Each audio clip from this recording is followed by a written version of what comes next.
right, now called to order the City of Walton City Council meeting for February 12th, 2019. Councilman Wainwright, would you please lead us in the invocation of pledge? Oh, sure.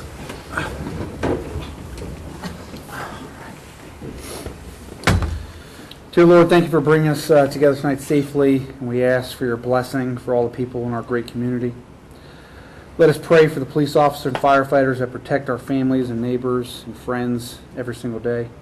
Today, Lord, please pray the elected officials in this city, school, county, state, and nation continue to make the right decisions for the betterment of our community and country. Lord, also thank you for bringing all these residents out to participate in our council meeting. We pray for this in your name. Amen. I pledge allegiance to the flag of the United States of America and to the republic for which it stands, one nation, under God, indivisible, with liberty and justice for all. That's a candidate for YouTube. Sir. Thank you, Councilman Wainwright. Well said. Could I get a roll call, please? Barb. Here. John. Yes. Bobby. Here. Rose. Here. Stephanie. Here. Matt. Here. And for the record, we have a huge online following. All right, few announcements. February 18th, city offices will be closed in observance of President's Day. March 5th will be our next caucus meeting at 6:30 p.m. in the council chambers. March 6th will be code enforcement meeting at 6:30 at Union City Hall. And March 12th will be the next city council meeting right here at 7:30. For those of you online watching, it's at the Walton Senior Center. And can I get an approval of the agenda, please? I'll make it. Second. Barb. Yes. John. Yes. Bobby. Yes. Rose. Yes. Stephanie. Yes. Matt. Yes. Okay. And can I get an approval of the previous minutes? Do we want to run these concurrent and as two from the special council meeting and the regular council meeting? We've done that in the past. It's up to council, however they want to make the motion. Make a motion for both of them. Second. Okay, motion for both. Second. Barb. Yes. John. Yes. Bobby. Yes. Rose. Yes. Stephanie. Yes. Matt. Yes. Citizen comments, Matt, got anything? I don't think so. All right. From the Sheriff's Department, Major Bill Mark.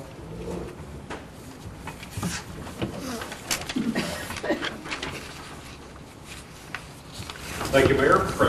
Pleasure to be with you again tonight. I've already distributed a copy of my monthly report to the council members, but for your audience and for your multitude of online viewers, I'll summarize this. In the month of January 2019, a portion of Sheriff's Department activity in the city of Walton consisted of 4 911 hang-ups, 4 emotional crises, 4 overdoses, one of which resulted in an arrest, 42 auto accidents, and I put a note by that because there's a significant increase from the previous month, but that's weather related. There was 26 in December versus 42 in January, but it's that time of year.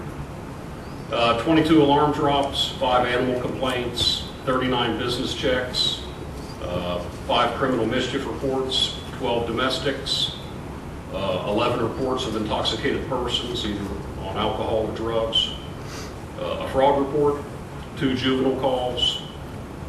We unlocked 12 motorist cars, assisted 13 stranded motorists, had 9 requests for information, handled 2 shoplifter reports, did 477 spot checks, 2 missing persons reports, attempted criminal or civil service on 40 individuals, handled 23 suspicious activity calls, 9 burglary or theft reports, 28 traffic complaints, 101 traffic stops, Again, I noted that because it was a significant increase from December, but January is one of the times where the sheriff utilizes some additional grant funding for highway safety enforcement.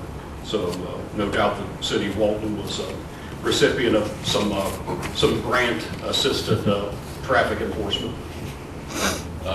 We did 28 vehicle complaints, looked for 6 wanted persons, for a total of 61 reports, issued 43 citations, and arrested 9 persons for a total of 994 law enforcement events. Any questions? Great, thank you. Thank you very much. Thanks, Derek. All right. Moving on, Chief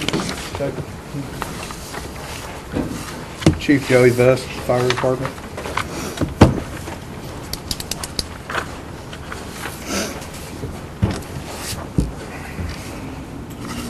Good evening. Mayor, City Council, each person already has a copy of my report as well. Don't have a whole lot to report tonight. For the month of January, the fire department responded to 148 separate incidents.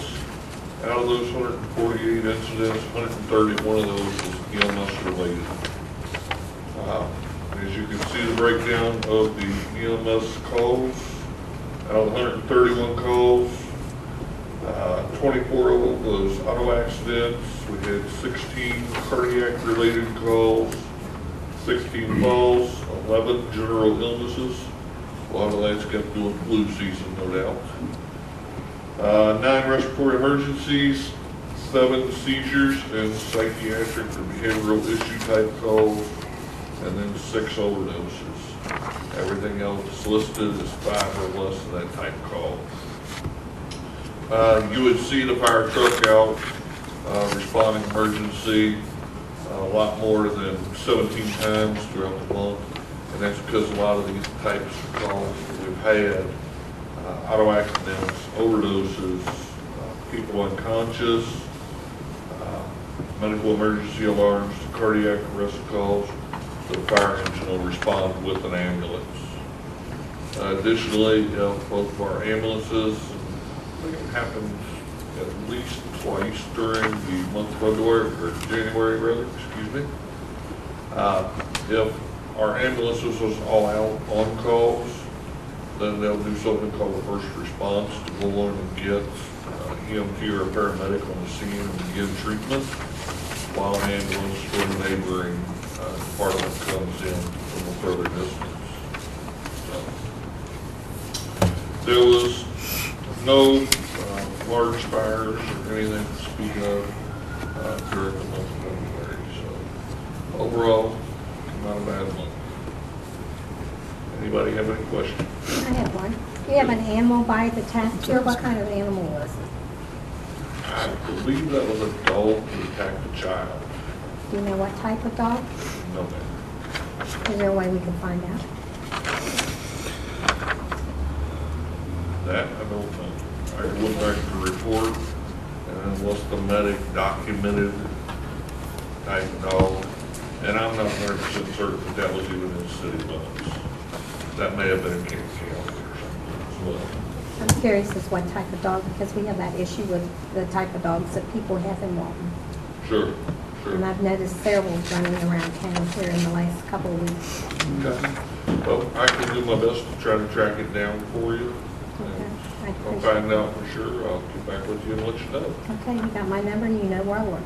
Yes, ma'am. Okay. Anybody else? Question on the next? All right. Thank you, Chief. Thank you, Chief. Joe.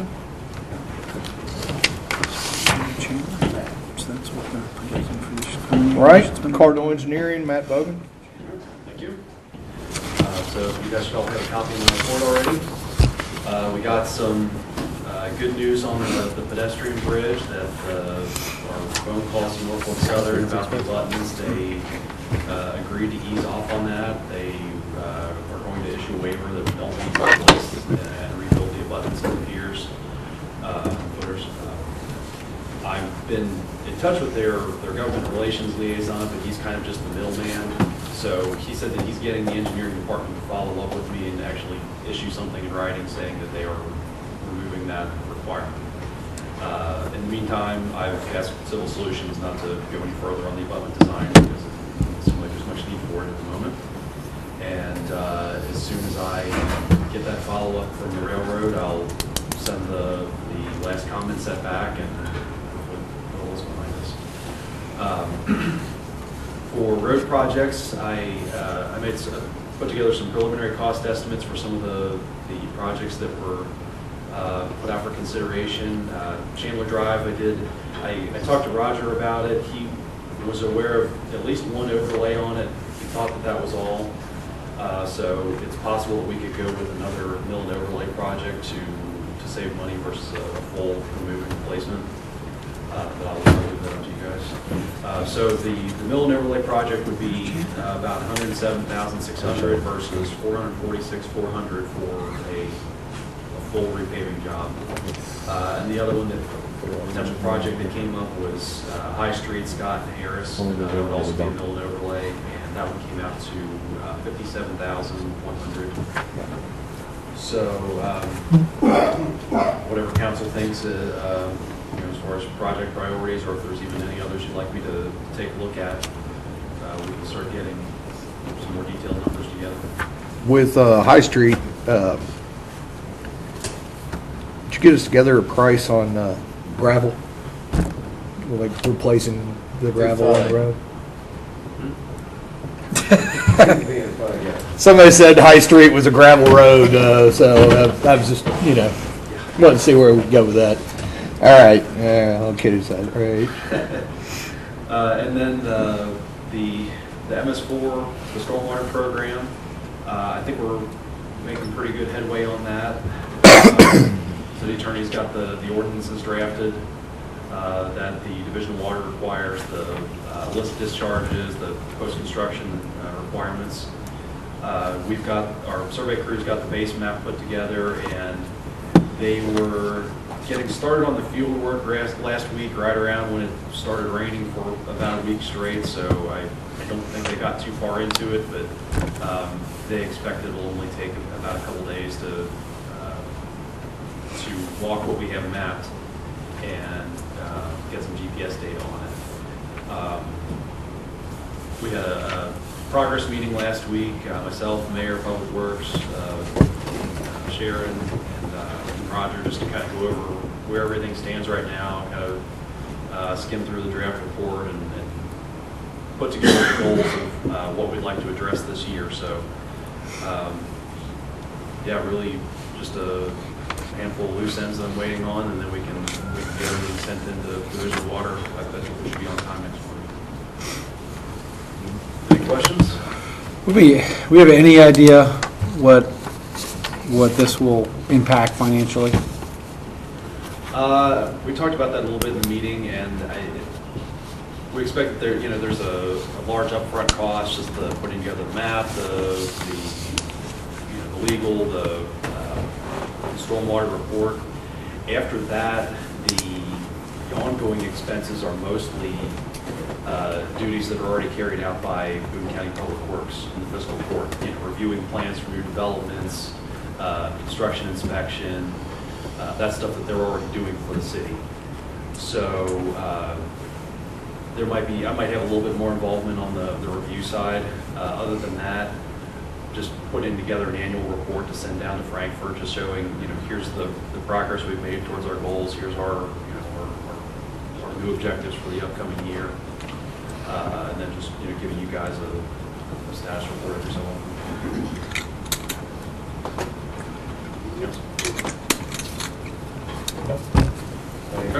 Thank you, Matt.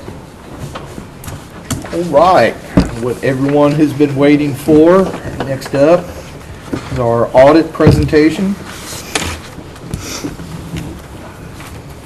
Patricia Edgley, Bangor Walker. Good evening. My name is Patty Edgley, and I was, as you said, before the Walker Company, a small CPA firm in Kentucky. This is about the fourth and it's a pleasure to be here. I really enjoy my small town audits. I've always had a promise for the city of Walton, even as a young child growing up. So I always like to come back. I believe Sharon sent you the draft of the audit and the draft of the PowerPoint. So we'll just spend a couple minutes going through that and you can get a chance to review. The second slide is our opinion letter. This is a letter that's in your financial statements. Basically, it just says we've given you an unmodified opinion for your financial statements, which is the highest opinion that we can give. It's typically a bank or financing company. That's one of the first things they want to look at, is to see how you presented your financial statements fairly. Slide 3. These are your governmental funds, your general fund, municipal road aid, your park fund. This is historic information on your assets and your cash. The green are your total assets,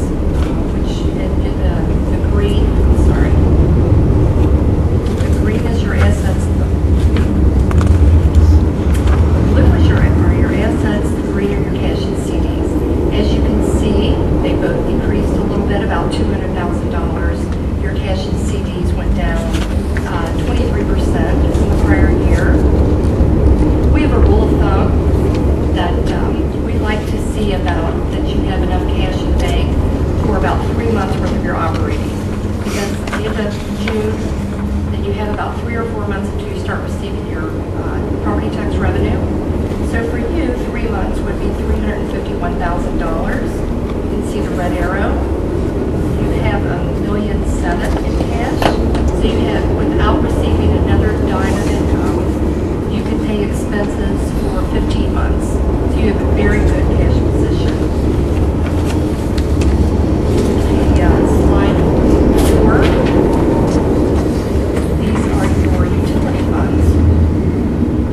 Just the opposite of your governmental funds, your utility funds increased your net assets and your cash and CDs. Went up about $249,000 compared to the prior year, which actually went down about 6%. Again, the red arrow is showing you if you have 3 months of operating cash on hand, that would be $476,000. That's the red arrow on the graph. You have $2.7 million in cash. You have, without receiving another dime of revenue, you could operate for 19 months. So again, very good cash position in both of your funds. The next slide is a full page of your cash flow. We went over this last year. I just think it's a very helpful statement. I've put in a comparative so you can kind of see that your net cash provided by operating, that's $747,000. Very, very strong. You want that number to be high. It increased about $54,000. And then we dropped down to the cash flows from capital and related financing, and this is where you pay your debt, your principal payments, any capital improvements, capital projects that you take on, your interest on the debt. These are all non-operating. So you spent about $500,000 of your $747,000 that you brought in. You spent $500,000 on debt and capital projects.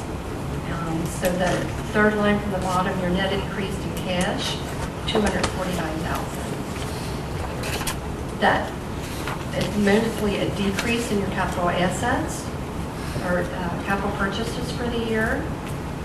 And again, about a $54,000 increase in your operating activities. Let's see, slide 6.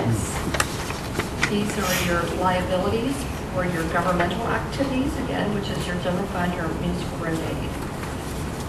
It increased, as you can see, and all of this increase really can be attributed to the GASB 6875. You know, we've talked for years about how we've had to include your pension liabilities on your statements. This year, we were required to also add the health insurance portion, GASB 78. So that 495,000 of your total is all related to the GASB 6875. We also in the statements recorded a prior period adjustment of 179,000, and that's to bring in the liability of the health insurance from the prior year.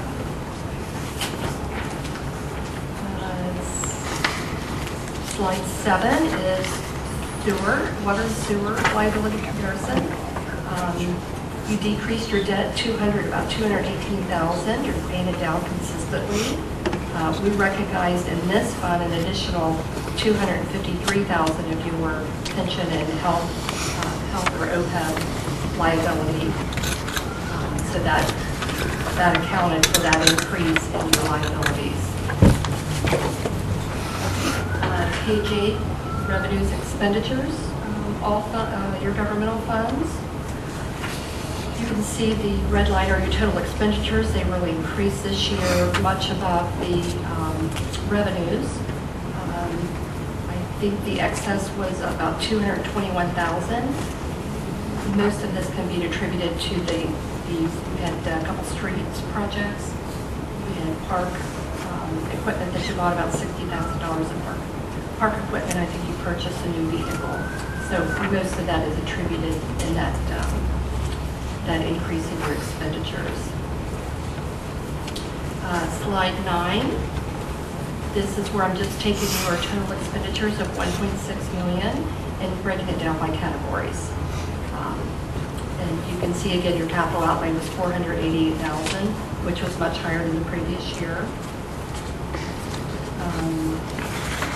And then the next few slides, I believe, are each category with historic data.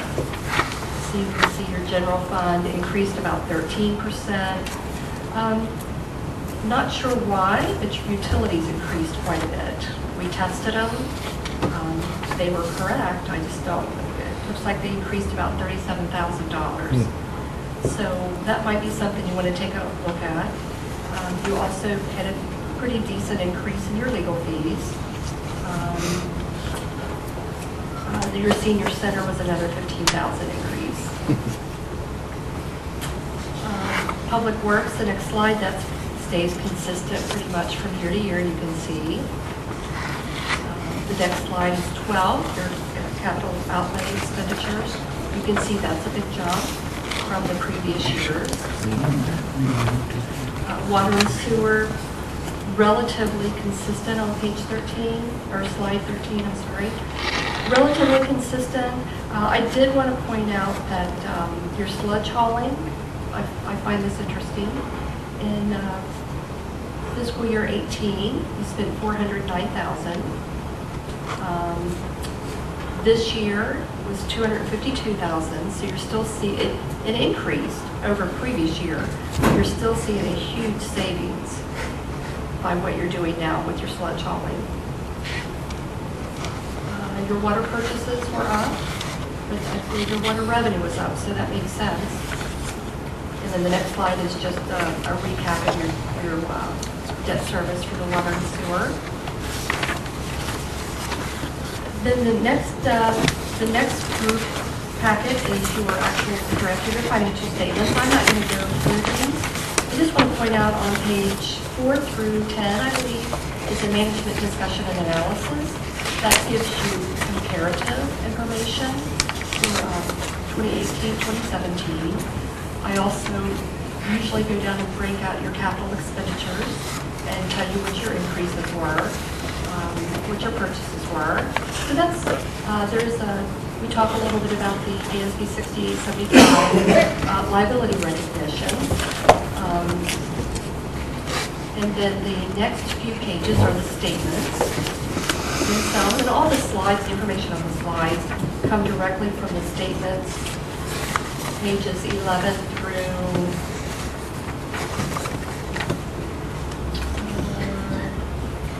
18. So all of the same information has been incorporated on the slides.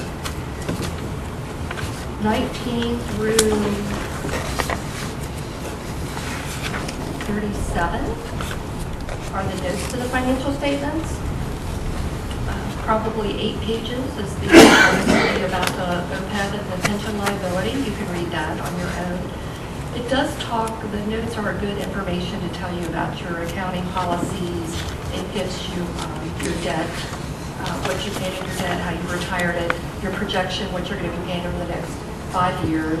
So there's some good information in here. Note L talks about your tax abatements. And we discussed a little bit that prior period adjustment that we had to make to recognize the OPEB liability. And then the last thing that I have, you have 2 letters in your packet. The first letter is required by auditing standards, and it's a letter to the council. And in this letter, we kind of tell you that we had to make adjustments for your fixed assets. That's normal. We've been doing that. Also, that we made adjustments for your SB 68, SB 75 liability.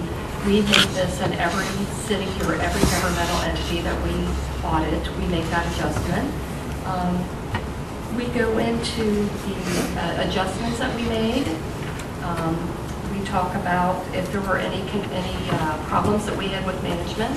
There were not. So that's a standard letter. And then the final letter, which we don't normally give to council, is the management letter. This is addressed to the mayor. So we had a few management comments. You had a lot of transition this past year. New clerk, new mayor. So we just wanted to make sure that we kind of tightened up some things. Again, we talk about all the adjustments that we made.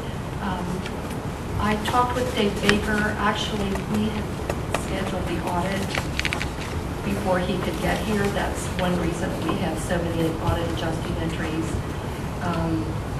There's a couple things that he needs to tidy up. But I wanted to point out with new people coming on board that it's important. We have a management comment about allocating costs appropriately between your water and sewer and your governmental funds. You want your water and sewer fund to, as accurately as possible, represent your total cost. So just be mindful when you see invoices come through, like insurance, property liability insurance. Hey, part of this really does benefit the water sewer. I need to charge some of that. I made an adjustment for that. You might look at it when it comes in and say, this would be a better proration. I'm fine with that. I just kind of went on what had been done. And I'm looking at you, Sharon, although this was already done well before you came. But when you get that invoice, you may say, oh, I can really nail this down, and this is how much is water and sewer. And I think I also mentioned your attorney does a really good job of detailing what his charges are. So if they're for water sewer, charge them to water sewer.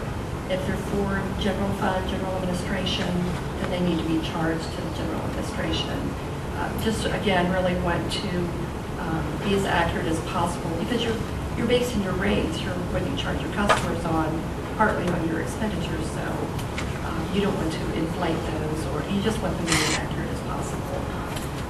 I think that's all I can. Is there, like, you speak of our insurance with liability insurance and whatnot, is that something that maybe I need to talk with our insurance agent about, splitting up the bill, or You can. A lot of times they will give you an itemization of your coverage. Okay. So then you can go through and say, this is all the water plant, this is this vehicle, I mean, even the public works vehicle, if it serves for both, if you want to split that between general government and water sewer, that's acceptable as well. okay. So take a look at your limits of coverage. Sometimes they'll really do a good job breaking it out. Sure. If not, he would do that for you. Yeah, if I ask them to do it that way, I shouldn't have any problem getting that done. And it ended up being about $9,000. Bank signature That's how I card. allocated it. And again, I just did allocated based on what I'd seen in the past, which, and going back to Peggy. Peggy had put done a 1/3 general government, 1/3 public works, 1/3 water sewer. So it may be a total different allocation once you look at the breakdown. Any other questions? The final, these need to go through our final step of review. So paper on the final report should be ready in a couple weeks, and I'll just come out and drop them off because I'm going to go ahead and get your QuickBooks balances set to what the audit report says. So you'll have good numbers starting for July 1 of Great. 18. Great, thank you. Thank you.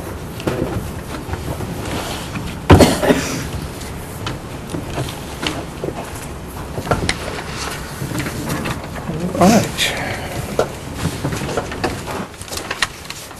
The first item on the agenda is municipal order 2019-01. This is declaring surplus property on 2 items.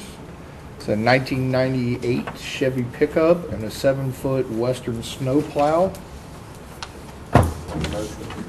Second. Barb, Yes.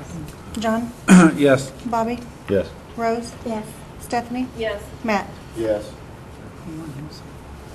Okay.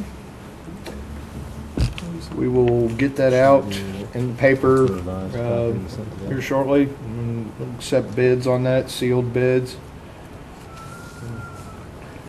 I don't know, I guess in the past we've had it brought up here, so maybe I'll get with Roger and have it parked outside. People will look at it. I don't know, I'll discuss that with everyone. All right, next item is the first reading of ordinance number 2019-01, City of Walton, Kentucky, adopting the city's stormwater quality management ordinance in order to prohibit illicit discharges and illicit connections to the city's stormwater system in furtherance of the city's continuing efforts to keep the city's stormwater management practices in compliance with state and federal law. Counselor? Thank you, Mayor and Council. The Mayor did a good job reading the title. By further summary, I would take off from where Matt Bogan left off. We're working very hard to meet the time limitations as required by the Kentucky Division of Water. They require that we adopt 3 ordinances. These are 2 of them. The third ordinance I'll just mention real quickly is covered in the subdivision regulations that we already have. Essentially, the first ordinance, the one the mayor just read the title to, is the prohibition against illicit discharges and illicit connections into the city stormwater system. For example, we don't want people blowing leaves, putting grease, antifreeze, things like that into the stormwater system. The second ordinance that we'll read in a minute is for post-construction. So the first one applies to everybody. The second one, the subdivision regulations, is for developments. And then the third one is for post-development to keep our storm sewers clean. Most of the northern Kentucky area, the MS4s are governed by the sanitation district of sanitation district number 1 of northern Kentucky, which you're all familiar with. We do not have their oversight here in Walton, so we're creating our own program for MS4 regulation. I did go out, Matt tipped me off that there's a local city over in Campbell County, similar size of ours, that does their own. I looked at their ordinance. I looked at an ordinance from Pulaski County, and I looked at all of the information that's available on the sanitation district website to create these ordinances. The way that I've set up these ordinances, I took the lead from the Campbell County City, whereas if there are violations of these ordinances, they would go under the supervision and jurisdiction of our Code Enforcement Board. We don't have another body that would really have jurisdiction. If that doesn't work out, if we overwork them, which I don't expect, we can look at having our own stormwater management board. I don't think we'll need that. So I'm going to go ahead and read the second one, and then you all can consider whether or not to do first reading. I would suggest that we do the first reading to try to stay on the track that the Division of Water has put us on. They want us to have these two ordinances adopted by our March meeting. So if you haven't fallen asleep reading these already, I suggest you might do that in the next month, at least by the next caucus meeting. So the mayor read the title to 01, and I just gave the summary. The summary also applied to 02. Its title is an ordinance of the City of Walton, Kentucky, adopting the city's post-construction stormwater management in new development and redevelopment ordinance in order to establish minimum requirements and procedures to control the adverse effects of increased post-construction stormwater runoff and non-point source pollution associated with the new development and redevelopment, again in furtherance of the city's continuing efforts to keep the city's stormwater management practices in compliance with state and federal law. So those are the two ordinances. You could do them separately or you could do them both together. Council's pleasure.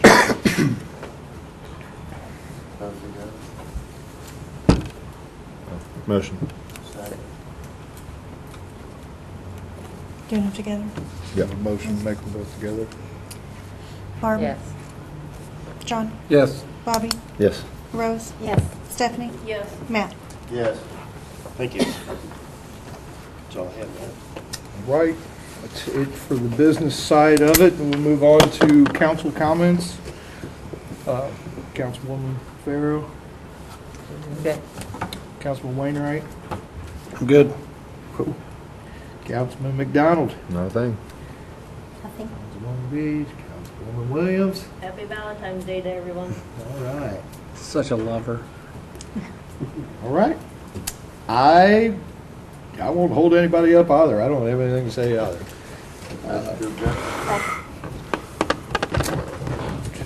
Barb? Motion to adjourn. Yes. John? Yes. Bobby? Yep. Rose? Yes. Stephanie? Yes. Matt? Yes. Who first and seconded that? I missed it. Who did first and second on, Matt did the, First. Matt and who? Rose.